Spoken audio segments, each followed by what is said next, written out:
I was learning from the more experienced players that I'd learnt from at Leeds who had been 30, 35 years old. Yeah. And then you look at the good days that you have and of scoring goals, which we just saw a clip there, which I can remember all my 12 goals. I was never...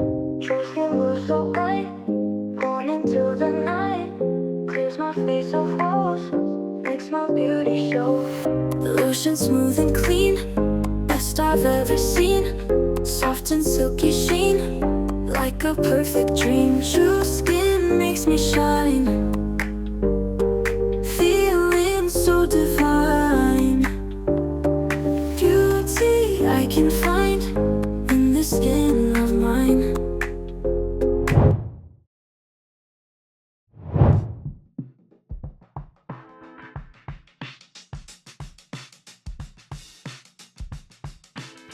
I don't think I'll get another opportunity to ask this question to anybody else. So maybe it's going to take me a while. So I'll just go ahead and ask you this.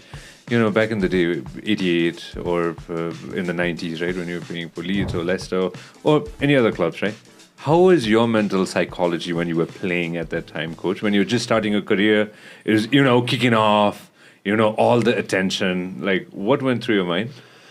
It was one of excitement because I've been given this opportunity, and I was brought from a background that my dad was a school teacher, so I had a real sort of humble experience, and he was a professional. Well, he was played cricket and football to a very good level, coaching as well. So we had that leadership from my dad, and my brother became a cricketer as well, professional. So we always had this father figure to guide us along the way, but. When we left home to go to the clubs, we had to live or die, basically. We either become successful or we don't. And I was, even in that early days, I made my debut for Leeds at 17 and never played again a professional first team match till probably 22. So there was a lot of bad times in there, but I was learning from the more experienced players that I'd learnt from at Leeds who had been 30, 35 years old. Yeah. And then you look at the good days that you have and of scoring goals, which we just saw a clip there, which I can remember all my 12 goals. I was never prolific, and so I was a defender. But it's a motivation for yourself. You have to be dedicated. You have to make sure that you do whatever, because you are sometimes only given one chance, one opportunity. So you make sure that you give it your best shot. And again, I think maybe I said this earlier, my mantra is that have no regrets on anything you do. Life's here for a short spell of time, and football can disappear very quickly. I'm starting at 16 and then retiring professionally at 36. That 20 years I've gone, wow, where's that gone? And now being a coach for nearly 20 years, I'm going, wow, where's that gone? So time passes you by, enjoy yourself, but learn from the experiences and drive. People can try and drive you on, but you have to be self-motivated, both training, dedication, how you prepare for things, and that's that sort of attitude makes a difference between ordinary players, very good players, and then the great players. They have a different mental attitude and mental strength that leads them to do different things. Coach, as a player, you've played for, you know, some of the massive clubs. We all know that, and your whole career. You know, you've won, and obviously there's been losses too, right? A very, very good friend of ours right here, and I don't know if you've met him, but I'm sure you're going to meet him down the road. His name is Paras Khadka, and again, Paras is a phenomenal gem of a person, and he's a cricket legend in Nepal. I'll never forget something that Paras mentioned, and I'll keep this with every sport. It doesn't matter, whichever sport it is.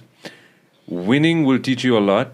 Losing, failure, or a loss is going to teach you a lot as well. So every human being should play sport, and you're going to know winning and losing, right?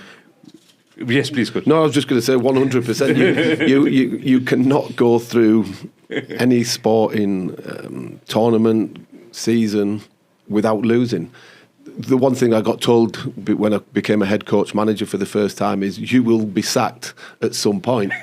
There's no way that you're going to go. And I was fortunate that I wasn't sacked until probably 5 years into my job, 6 years maybe. So I was quite fortunate. And then there's been a few other occasions after then since. But it's how you deal with adversity is a big thing. Even in my career, I've had successful times playing, but then I've had some times where coach has dropped me or I've been injured or something, and it tests you mentally. But it is always how you respond to setbacks that can set you up for the rest of your career, your life, and that's my philosophy has always been to have the glass is always half full rather than empty. I'm a real positive person. Anytime I have a setback, a defeat, or losing a job, I'm right. I'll go on to the next one. I'll challenge myself. I'm going to be successful again. And my career as a coach was 4 promotions in my first 4 jobs, and then since then 1 or 2 things have not gone right for whatever reason. Different things happen, but it's how you bounce back, and adversity plays a lot of part of the rest of your career. And I'm very fortunate that I'm getting paid. I've had 40 years in the game of what people will do for nothing, and I have to find myself very fortunate and lucky to do what I'm doing. And we're very grateful to that. And again, touching base on what I just mentioned earlier, especially when you meet young kids, right?